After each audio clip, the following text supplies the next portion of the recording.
Matindi ang pasabog ni Attorney Harry Roque dito po tungkol sa ICC po na talagang 2 days na naghihintay na kung si Bato ba talaga ay nadala na o hindi pa. Pero tignan mo yung kasiguraduhan ni Mr. Harry Roque na maghintay anya tayo ng 2 days. Kasi baka talaga nahuli na, parang ganon, pero abangan natin kung talaga na maahayag nila o hindi. No, kasi may ganon, nakakatakot eh. Kasi nakakatakot yung nakarang alarma eh, na nahuli na si Bato. No? Parang tinitesting nila kung magagayat ba Amerika o hindi. Di ba? Ako duda ako eh. Di ba ang una nating teorya na kaya nahuli, may nag-traitor talaga. Totoo naman may naghudas. Maaring talaga na yung naghudas, tinuro yung kinalalagyan ni Bato. No? At tapos, yung pumunta yung mga otoridad doon, wala si Bato doon, binawi, ay wala pala. Kasi di ba, pag may naghudas talaga, ibig sabihin, totoo talaga nandoon si Bato. Maaring, uy, si Bato na doon sa camp ganyan, sa ganyan, sa camp sa ano, ganyan, baryo, ganyan. No? Pinuntahan niya ng otoridad, nag-announce, nahuli na si Bato. Wala si Bato doon. Sabi, sigurado doon eh. Yun, binawi nila, pwedeng gano'n, di ba yung tsorya natin? Ngayon, pangalawang tsorya, pwede in-announce nila para titignan nila kung mag-react ang Amerika o hindi. Kasi alam naman ang Pilipinas, center ng ano yan, ng balita. Alam na mga international na balita sa mga newspaper nga eh. Ito mga ano, di ba yung mga sa balita, nababalita yung mga lindol sa ibang bansa. Yung sa mga maliliit na krimen sa ibang bansa, nababalita pa sa atin sa Pilipinas. What if pa kaya ito? Malaking issue to. Batot isang senador uhulihin sa bansang Pilipinas, papunta sa dahig. No? Pwede nilang subukan na nahuli na si Bato. Titignan nila kung mag-react yung Amerika. Tinetesting nila Amerika. Tama? Tama? Akin lang yan. Akin lang kaisipan ko yan. Huwag niyo muna paniwalaan yan. No? Pero dito tayo kay Harry Roque. May mga hinala si Harry Roque na may maliit na possible na talagang maaring na-checkmate sila dito ni Harry Roque. Checkmate sila dito ni Harry Roque. Sabi ko nga, kung si Tatay Digong nagtiwala kay Harry Roque, sa bagay kasi sabi ni Tatay Digong, ayaw niyang maniwala na sa ICC dadalhin siya. Kasi nga, wala talagang jurisdiction na. Sila lang nagpupumilit sa ICC na magdalang tao dyan. Yan ang kinasasama ng loob ng sambayan ng Pilipino yung pinagagawa nila. Kaya pag nanalo si Sara Duterte, pwede pala silang dalhin sa ICC. Sabihin lang talaga kasapi pa tayo kahit hindi na. Pwede pala yon. Di ba? Pwede pala yon, no? Okay. Tingnan natin to kay Harry Roque sa kanyang pahayag tungkol dito kay Bato at sa naghudas sa kanya kung sino, no? Pero pakiramdaman nyo, ayaw niya sabihin kung sino, pero alam nyo na kung sino yon, no? Pakiramdaman nyo. Merong naghudas kay Bato. Now, bakit ba ho binabantayan ko ba pangyayari sa buhay ni Bato? Kasi po, bago pa ako umalis ng Pilipinas, nakipagpulong po sa akin si Bato at sinilihan namin yung aking engagement na kung siya'y makakasuhan sa ICC, ako'y tatayong abogado sa kanya. In fact, hindi lang siya ang kasama ng pagpupulong na yon, yung iba pang PNP chiefs of staff na tingin namin ay kakasuhan ay kasama rin. So inassure ko sila, wag kayong mag-alala dahil kung kayo naman ay makakasuhan sa ICC, pero at sa tingin ko, malabo na kayo ay makakarating na ICC dahil dapat iharap muna kayo sa hukuman ng Pilipinas. Kasi nandun naman ako para sa... Minamalit nila si Harry Roque. Uy, magaling na abogado to. Alam ko international lawyer to eh. Mataas ang tinapos nito. Ha? At alam nyo, hindi to, kung hindi matalino to, nahuli na sana to. Alam niya ang pasikot-sikot. No? Matalino to si Harry Roque. Kaya sabi nila, minamalit nila. Oo, bagaman nililiti siya sa kanyang may ginawa sa kanya, daanin sa batas, due process. Pero hindi ba natin masasabi na matalino talaga si Harry Roque pagdating sa batas? Maalam siya, ika nga.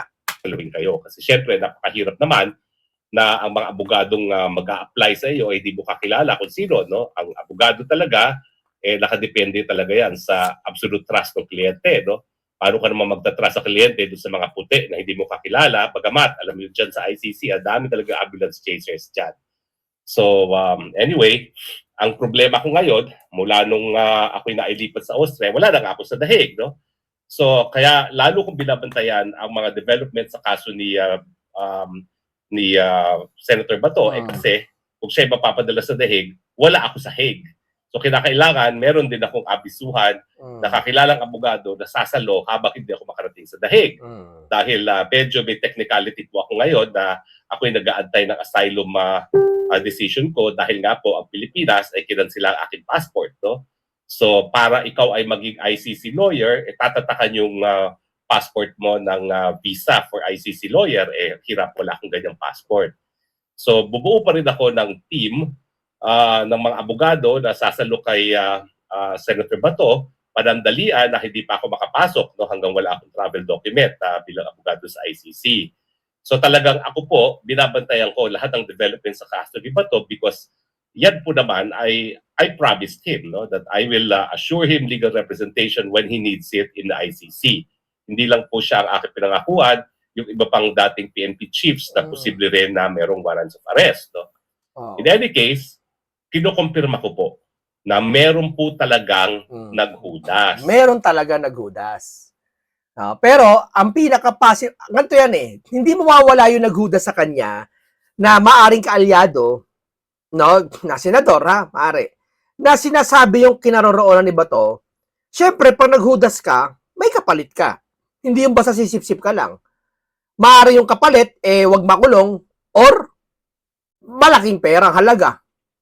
Hindi ka papayag kung 2 milyon lang. Kayang-kayang pang ano yung pang ano lang yun, pang sa atin lang yun.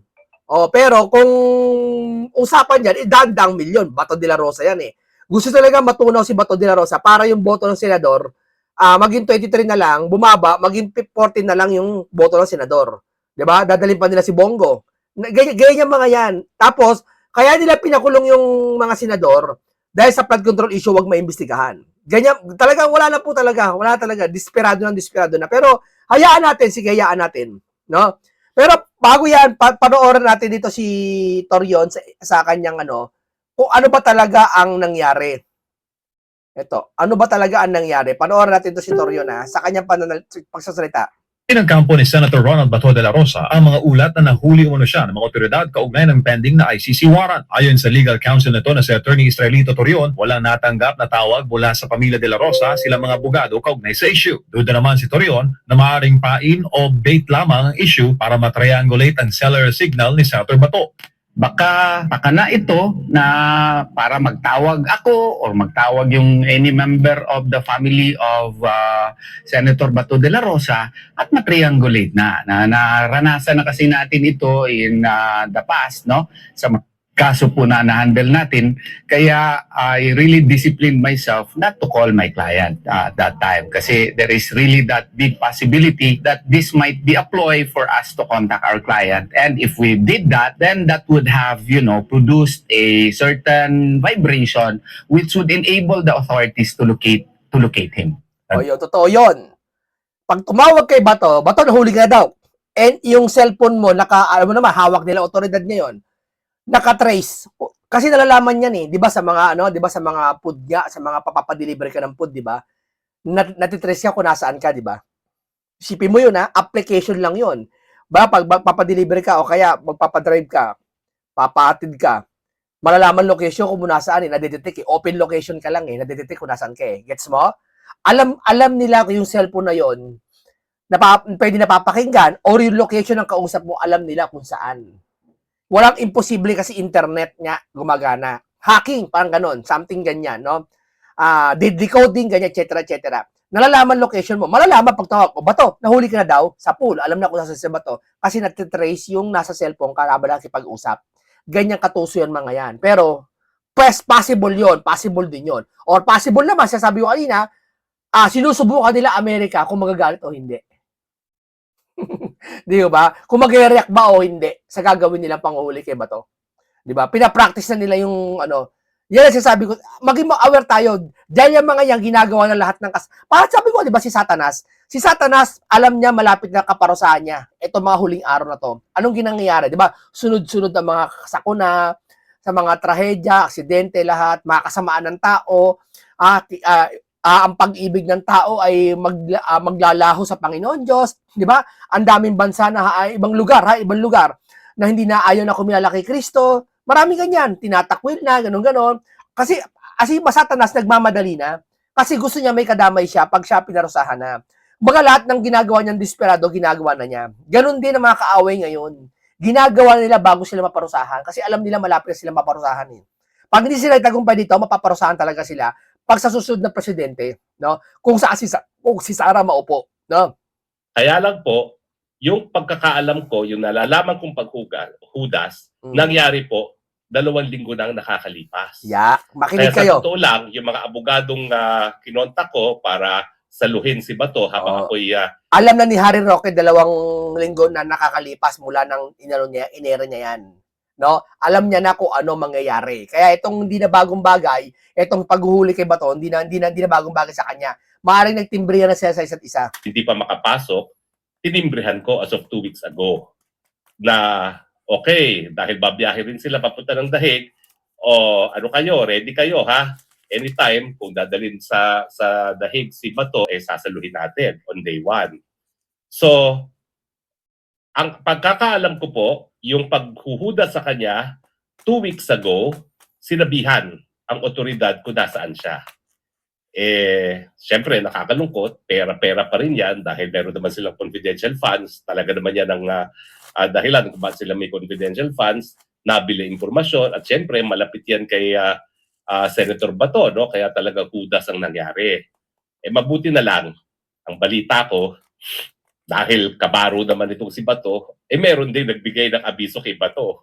Na alam nila kung Dating PMP chief si Bato, marami siyang, at alam nila sa Tatay Digong, maraming ginawa para sa kanila. At ang pinakamaano talaga, pagkabaro mo, ang hirap kalabanin. Dahil nga kabaro mo, kakabagang mo, di ba? Ang hirap kalabanin. Ibig sabihin, marami dyan na kay Bato na awa. Alam na, nakakampi ni Bato, nasan si Bato, pero sorry kayo, hindi sa inyong pagkakataong ito para mahuli si Bato. Pero, magagalit kami, Bato, sa'yo, kapag nagtago ka sa batas ng Pilipinas, kapag may kaso ka sa Pilipinas. Magagalit kami sa'yo. Kasi, jurisdiction ng Pilipinas to, karapatan ng Pilipino na mahuli ka na. Katulad ng ginawa, unfair kay Senator Marcoleta. Si Senator Marcoleta sumuko, alam niya may warrant siya Biyernes, Linggo pumunta pa siya. Isipin mo, ibig sabihin, pagsuko na, hindi daw sumuko, hinuli daw doon. Ugok talaga kayo. Di ba? Si Marcoleta, alam na niya may warrant siya Biyernes, pero pumunta pa rin siya ng Linggo. Understood yun na talaga magpapahuli siya. Hindi siya tatalikuran ng batas, wala siyang balak magtago. Gets nyo? Di ba? Yon, hinarap niya. Si Bato, harapin mo yung batas pag sa Pilipinas. Pero pag sa Dahig, wag mo nga harapin. Bakit? Kasi alam nyo bakit? Hindi tanggap ng... wala kung may kasalanan si Bato, ikasuhan nyo si Bato. Ang naaapakan kasi dito yung soberenya. Hindi na tayo ng ICC tapos papakuha pa rin yan eh. Ang naaapakan yung pagkatao namin, lahi namin. Si Bato, ikulong nyo si Bato kung may kasalanan. Okay, pagkakulong niya, wala na. Ayaw namin. Sige, ayaw namin mangilam niya. Kulong niyo yan. May kasalanan, kulong nyo. Pero yung lahi niya na Pilipino, yun ang naasar kami mga Pilipino. Kahit hindi kami makibato, nagagalit kami sa nangyayari. Nagagalit kami. Hindi naman DDS nagagalit. Kasi nga, yung lahing Pilipino na naaapakan. saan ka. So yan po, hindi ko makukumpirma ha. Hindi ko po sinasabi na nakausap ko si Bato. Sumuko ka sa otoridad ng Pilipinas. Pero sa ICC, wag kang susuko. Yun lang yun. Sumuko ka sa otoridad ng Pilipinas. Sa mga nakalipas araw. Sa katunayan po, hindi ko na siya nakausap. Mula nung ako'y umalis ng Pilipinas. Nung panandalian na lumutang siya sa Senado, nakapagpadala ako ng mga messages sa pamamagitan ni Atty. Torion, sa pamamagitan ng kanyang may bahay, pero that's it. Wala na kaming pag-uusap. Pero ganun pa man, a promise is a promise. No? When I promise that I'll take care of his legal representation, ginagawa ko po. No? Kaya just in case siya mapapunta sa Dahig, I ready a legal representation. Pero pinaabot kong message talaga sa kanya, and wala akong pakialam kung magagalit ang mga bangag, wag na wag kang magpapahuli. Kasi wala nang jurisdiction ng ICC sa Pilipinas. So kaya lang... Hindi ba naisip ng ICC yan? Ha? Against humanity pa kayo? Crimes against humanity. Yung ginagawa nyo, di ba yung against humanity ang ginagawa nyo? Manggigipit sa kapwa lahi namin mga Pilipino? Manghihimasok kayo sa bansa namin? Hindi na kayo jurisdiction. Wala na kayong jurisdiction dito? Ganun ba yun? Kasi ang katwiran nyo, nagkasala si Bato sa panahon nyo? Ano yun? Reminiscing? Na-reminisce? Ha? Ganun ba yon? Parang sinabi ko nga sample eh. Hindi ka nakatira sa apartment na yon. Matagal ka hindi nakatira, sisingilin ka pa rin ng apartment. Bakit? Eh kasi dito ka tumira nakaraan eh. Sakop ka pa rin nun eh. Ganun ba yon? Na nakulong si Tatay Digong dyan, kinidnap nga ni Tatay Digong at ako, bagamat nag-desisyon ng ICC na meron silang jurisdiction, hindi pa po tapos yan. Hindi naman po ibig sabihin na palibasa sinabi ng ICC na meron silang jurisdiction, ICC lang ang magdedesisyon yan. Hindi po. Dahil ang ICC naman, wala naman May korte tayo eh. Sana mangilam yung korte sa atin. Mangilam naman ho kayo. Para kasi ang nangyari yun, 90s, 80s pa, pag gano'n eh, ang bagal ho ng sistema sa Pilipinas, eh, mangilam naman ho kayo. Pag alam nyo tama, mangilam naman ho kayo. teritoryo yan, no? Ultimately, yung bansa kung nasaan nakakulong si Tatay Digong ang mananagot kung mali ang pagkakakulong kay Tatay Digong. Kaya hindi pa po tapos ang usapan dyan. Kaya lang, hayaan natin umusad ng proseso kasi kampante naman ako na ngayon na the pressure is on the ICC, talaga mag-iisip sila ng mga pamamaraan para maiwasan yung mas marami pang bansa na bumitiw sa ICC. At yan ay sa pamamagitan ng pagkilala na kapag wala ng jurisdiction ng ICC, hindi ba kikialam ang ICC? At talaga namang wala ng jurisdiction ng ICC sa kaso ng Pilipinas, kaya dapat hindi siya makialam. Alam niyo malungkot, samantalang si Senator Bato at yung mga dating PNP chiefs ay nakipagpulong sa akin para talagang paghandaan. Si Tatay Digong hindi. Kaya I cannot say, kaya ako walang sama ng loob na hindi ako napipili na abogado ni Tatay Digong other than, siyempre hindi naman ako makapasok ngayon kasi nga wala akong passport dahil asylum seeker ako. Dahil hindi niya sinabi ever na kukunin ako abogado. Bakit? Kasi hindi niya akalain talaga na siya ay mahuhuli at maliliti sa ICC. Yes. Kapag yan sinabihan ko na PRRD, kailangan natin pag-usapan ng ICC, paghandaan, ang sasabihin niya, ay nako, huwag mong pansinin yan. Magagalit sa'yo si PRRD. Pag sinabi mo yan, magagalit sa'yo. Ayaw ni PRRD na pinapangunahan mo siya sa mga desisyon na yan. No, magagalit sa'yo. Kaya yun, kaya siyempre, nahuli si PRRD, siyempre, medyo matigas din ang ulo kasi ni PRRD minsan eh. Na PRRD, huwag ka nang umano dyan. Diba? May mga nagsasabi sa kanya, huwag na siya umuwi. Pero, yung tuloy pa rin. Dahil wala nang jurisdiction yan. Hindi na talaga tayo pwedeng litisin.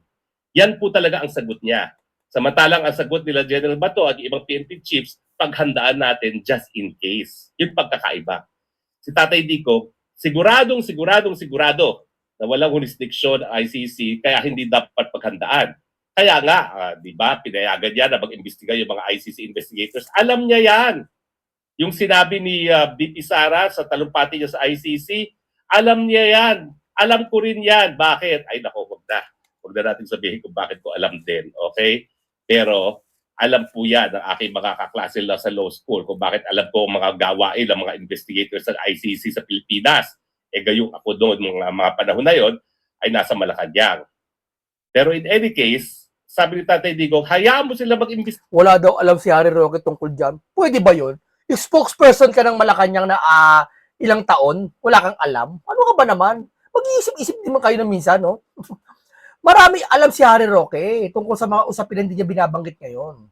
Spokesperson ng Malacanang yan. Dikit yan. Araw-araw babad yan sa babasahin. Hindi pwede siya magkamali. Diba? Kahit si Auntie Claire, maraming alam yan.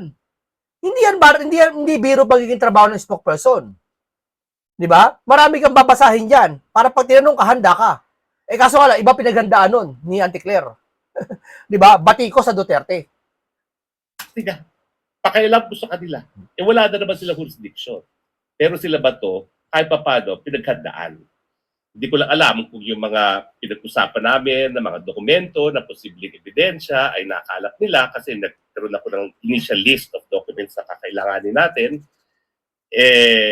Hindi ko alam. Pero siguro, wala na yun. No? Kasi nga, nagtatag ngayon si Senator Bato. No? Anyway, pag lumutang naman si Bato, I'm sure he can confirm this. Again, hanggang hindi po ma-approve yung aking asylum, hindi ako makakapasok as lawyer dahil wala akong passport. Pero bumuo naman po ako ng team. Pinarating ko kay Senator Bato sa pamamagitan ng Atty. Torion at ng kanyang asawa, yung team na binuo ko, na palagi ko naman pong sinasabihan, be ready, be ready. Okay. So So anyway, ang kwento, 2 weeks ago, may naghudas, pero matapos na may naghudas, yung pinagsabihan ng hudas, winarningan din si Bato dahil kabaro. Kaya naman, Ay, hindi senador naghudas. May naghudas na kabaro niya. Pwede. Mataas yun, ibig sabihin. walang nangyari 2 weeks ago. Pero nung lumabas itong balita-balita na baka nahuli na si Bato, well, unang-una, hindi po ako maniniwala sa kahit anong sasabihin na ng gobyerno. Kasi kita mo ginawa nila kay Tatay Digong. Si Tatay Digong, hindi natin alam talaga kung anong nangyayari. Basta ginawa lang nila, kinidnap, pinadala. O, until nag-imbestiga ang Senado, di natin nalaman, ni wala palang request na binigay ang ICC sa Pilipinas to cooperate with the apprehension. Walang red notice alert ang Interpol. Basta na lang unilaterally, sinabi ni Marcos, dalhin na yan sa dahig. Kaya ako, maski sabihin ng gobyerno, hindi pa nahuhuli, ako hindi ako naniniwala dyan. Kasi, siyempre, alam nila na meron pa nakabinbin na petisyon si Senator Bato, kasama yung petisyon na hinain natin, no? Para kay Congressman Pulong, na nagsasabi na hindi dapat surrender si Tatay Digong sa dahig, no? So, kapag yan na-resolba at nagkaroon ng desisyon ng Korte Suprema na talagang wala na jurisdiction ng ICC at hindi naman sakop ng ICC ang Philippine Supreme Court, ang Philippine Supreme Court ay magdedesisyon ng sarili niya. Dapat magdesisyon ng Supreme Court. Para mga Pilipino din naman po kayo eh. Magdesisyon po kayo kung ano tama. Para yung mga Pilipino po hindi nag-aaway-away. Parang ganito. Kasi para po kayo ang magulang namin eh. Pag wala po kami matakbuhan, galit na sa amin teacher namin, galit sa amin, sino takbo namin? Hindi magulang namin. Tama? Doon kami pupunta para maniwala sa amin, sa sinasabi namin. Kumbaga kayo magulang namin eh. Ang isang magulang, pag nag-aaway yung dalawang magkapatid, hindi magkakasundo yan kundi dahil sa magulang. O sige, mga anak ko, pag hindi kayo nag-away, wala kayong merienda mamaya. Di ba? Magalo, kabata-bata, di ba? Bata tayo eh. O sige, mag-away kayo. Hindi kayo kakain mamaya tanghalian. Walang laro kayo mamaya. Pag bata, ganyan. Hindi kayo makakalaro, hindi kayo makalabas mamaya. Tigil nyo na yan. Di ba? Pag bata. Pero pag matanda na, o sige, mag-away kayo. Hindi ko kayo pamamanahan. Parehas kayo hindi magkakaramana sa akin. Di ba mga ganon? Sabihin, nagkakasundo. Kahit sarili yun eh. Pinagkakasundo yung magkapatid sa pananampalataya. Pinagkakasundo. Ano na kayo? Magbati na kayo kasi parehas naman kayong born again eh. Parehas naman kayong INC. Parehas naman kayong Katoliko. Alam mo yun? Nagbabati eh. Dapat to sa Korte Suprema. Kayo po para magulang namin. Para alam nyo po, nagkakalito-lito na, nag-aaway-away na yung sambayan ng Pilipino. Mga anak nyo, nag-aaway-away na. Kami, nag-aaway-away na. Kung ano talaga paniniwalaan. Mag-desisyon na kayo magsalita kung ano talaga ang jurisdiction ng Pilipinas sa ICC. Mag-official kayo sa news. Ito. Tapos, ang ICC jurisdiction, mayroon pa rin sa Pilipinas. Di tapos. Pahiya mga Duterte. Pahiya yung side ng ganito. Di ba? Gano'n kasimple eh. Para hindi na pag-awayan. Di ba? Gano'n na lang yun. Kasi anong nangyari niya? Awayan eh. Wala jurisdiction. May jurisdiction pa. Di away, nauuwi sa bagsakang ekonomiya natin. Di ba? Kasi ang nag-aaway, hindi nasambayan ng Pilipino eh. Maski mga politiko eh. Kagaya, dadamputin si Bato. Di ba tayo mangingialam niyan? Di ba?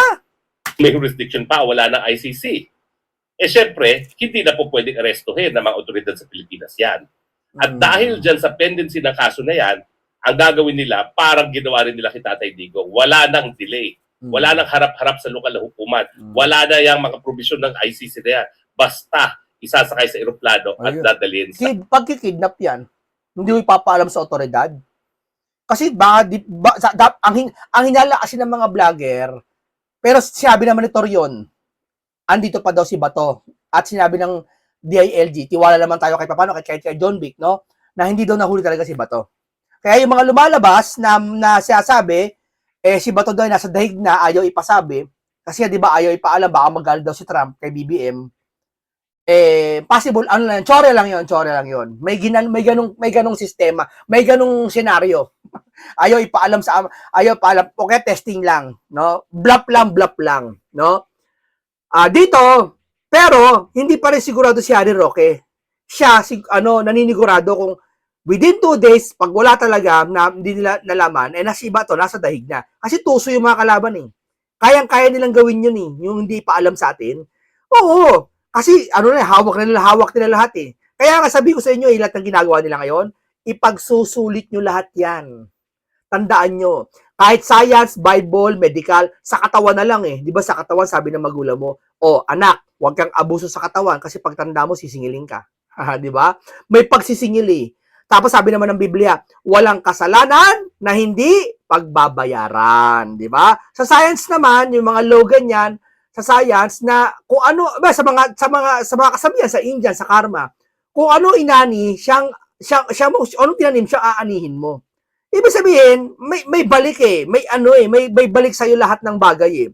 Kaya itong ginagawa nyo, naniniwala kayo walang balik sa inyo? No. Lahat ng bagay may balik kahit sa science. Kahit sa medical, pag inabuso mo katawan mo, ikaw ang magsasaper. Ako may kakilala ko hindi naman kababata. Kain ng chichirya dati sa soft drinks. Ako kasi pag uminom ako ng soft drinks, isang buwan lang eh. Yung araw-araw nagsusoft drinks sa chichirya. Alam mo, totoo yung sinabi ng tiyahin niya dati, huwag kang iinom na inom kasi magdadialysis ka. Ayun, ngayon dinadialysis na siya. Ibig sabihin, inani niya yung kanyang hinasik. Sabi sa Biblia, kung ano hinasik mo, yun inaanihin mo. Mag-asik ka ng konti, mag-aani ka ng konti.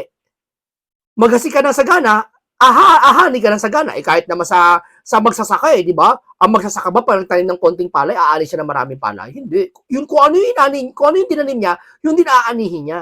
Di ba? Sa ano naman sa science yan. Sa ano naman sa buhay naman ito sa Panginoon Diyos, kung ano ginawa mo sa kapwa mo, ipagsusulit nyo yan. Lalo na bansang Pilipinas ang usapan. Hindi lang isang Pilipino ang pinahirapan nyo. Marami. Kaya ipagsusulit nyo sa Panginoon Diyos yung ginagawa nyo. Diba? Ipanalangin nyo na walang Diyos. Pero hindi pwede mangyari yun eh. May Diyos talaga eh. Dahig. Kaya nga, listo rin naman ako doon sa legal team na binuo ko, maski hindi ako makakapasok ngayon dahil wala pa akong travel document, at least sigurado na may legal defense agad si Bato. Bakit kailangan yun? Kasi nga po, ang daming ambulance chasers dyan sa ICC. Nakakadiri ang mga abogado na magpepresenta sa kanilang mga sarili para maging abogado ng mga akusado sa ICC. Bakit? Kasi meron nga po legal aid. Miski walang pera yung akusado, malaki-laki yung legal aid, 30,000 euros a month yun for a team. Actually, maliit yan kung ikay nakatira sa Europe. No? Pero po pwede na rin. At saka yung prestige kasi of having said na umarap ka na sa ICC. Yun ang pinaglalabanan dito. Pero more often than that, kita mo, si Tatay Digong, hindi rin nag-legal aid, may kakayahan naman ang mga naaakusa dahil nga mga dating presidente, mga dating PNP chief, mga senador, siyempre kahit paano makakabayad na ba niya, kaya nag-uudahan yung mga mokong. Alam nyo, dati, naging vice president pa ako ng International Criminal Bar, vice president for Asia. At taon-taon, nagpupunta ako sa pagpupulong namin habang binubuo yung ICC bar. At dyan nga po, naging unang presidente itong si Peter Haines, kaya narekomenda dahil siya yung naging presidente ng ICC bar. At aktibo po ako doon sa pagbuo ng ICC bar. Tumigil lang ako mag-attend kasi lahat ng mga meetings namin annually, gastos ako ng gastos. Wala na pa akong kliyente. So lahat yan, talagang sayang lang, tinatapon lang ang pera. Tapos, pagdating ko sa pagpupulong, mag-aaway lang at saka ang mga French at English lawyers. Kasi matindi yung competition ng French at English lawyers. Kasi ang language ng hukuma ng ICC ay French and English. So banatan lang sila na banatan. At kung mag-away sila, ibang klase, talaga sigawan, kulang na lang, magsuntukan. Sabi ko, wala naman akong kinikita rito, titigil na ako at hindi na ako nag-active doon sa International Criminal Bar. Bagamat, naging prutas doon aming naunang mga ginawa, yung ICC bar na pinumunuan ni Peter Haines na ngayon ay abogado ni Tatay Digong. So malinaw po yung aking sinabi, I stand by it. Merong naghudas kay Bato 2 weeks ago. Wala po akong kumpirmasyon ngayon. Checkmate sila ni Harry Roque. Checkmate sila. Doon kung nasan si Bato, Oo. pero hindi ko rin po pinagkakatiwalaan ang kahit sino sa gobyernong ito pag sinabi nila na hindi pa nahuhuli si Bato dahil pag nahuli nila yan, ide-diretso nila yan sa dahig. Oo. So I'm giving them until tomorrow, in fact, 2 days, 48 hours. Kasi 48 hours niya, naninigurado talaga si Harry Roque, no? Wala siyang tiwala sa gobyerno eh. Pag sinabing hindi nahuli, maaring nahuli na. May possible. Kaya magbibigay siya ng 2 days. kung ano talaga announce. Si Torion, nag-announce naman, hindi naman talaga nahuli. Malaman, nakausap ni Torion yun. Siyempre, tinatanggi lang siyempre siguro yun. Pero hindi natin alam, hindi natin alam. Mag-abang pa tayo, mamaya nahuli na eh. Hindi natin alam ha, mamaya nahuli na eh. Mamaya nasa dahig na pala eh. Ayaw lang pasabi kasi nga, ayaw pa alam, baka magalit si Trump. Chore lang yan. Kung tinatago nila yan, within 48 hours, kailangan isurrender na nila yan sa ICC. Yes, dapat isurrender mo na. Kung hindi, illegal detention yan. Kidnapping yan. Di ba? Anong purpose ba't hindi pinalam sa tao? Di ba? Kung totoo man yan, napakasama talaga ng ugali nila. So until Ewan ko, bakit ganun? Ako otoridad ako. Pag yung isang chip ko, mali na ginagawa, hindi ako susunod. Tandaan nyo yan. Kagaya sa opisyan nilayasan ko sa City Hall. Tika City Hall ako dati, matagal ako sa City Hall. Matagal po ako trabaho sa City Hall. Kaya alam ko po lahat ng karakas, gumagawa po ako ng budget. Nilayasan ko yung hepe ko kasi nga alam ko may katiwalian. Alam ko hindi ko kaya chip murain na ako'y utos-utosan lang, magpapakasangkapan ako, nilayasan ko. Hindi ko kayang namnamin yon, hindi ko kaya namnamin yung ganung sistema nila. Kaya nilayasan ko. Hindi ko napapaalam kung saan yon. No? Ngayon dito, kaya nga sabi, pag may sige tuloy. 2 days have passed, well, hindi pa rin ako sigurado at hindi ako maniniwala na hindi nila hinuli si Bato dahil I can assure you, hindi nila aaminin yan. Dahil, ang totoo dyan, dediretso nila sa dahig dahil takot sila na baka anytime mag-desisyon ng Korte Suprema na wala na jurisdiction ng ICC at hindi na siya hindi. Alam nila yan. Ang takot sila baka malaman ni Trump. Padala sa dahig. Abay, baka boto at baka manggulo pa si Bato sa impeachment trial. Yan ang iniiwasan nila. Okay? Anyway, pag-usapan din po natin sandali kung ano nangyari kanina sa impeachment. Sa totoo lang, wala pong masyadong nangyari.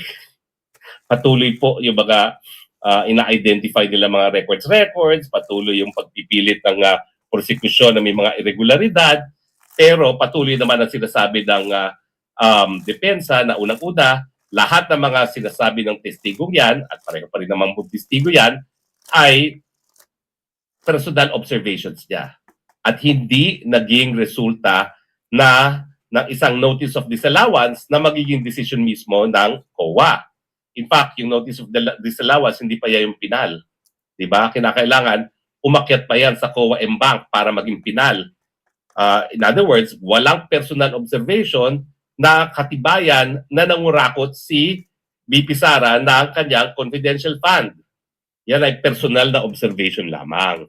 Pero importante na inamin nitong witness na ito na wala siyang nakita ni isang sentimo na confidential fund na napunta sa bulsa ni Inday Sara.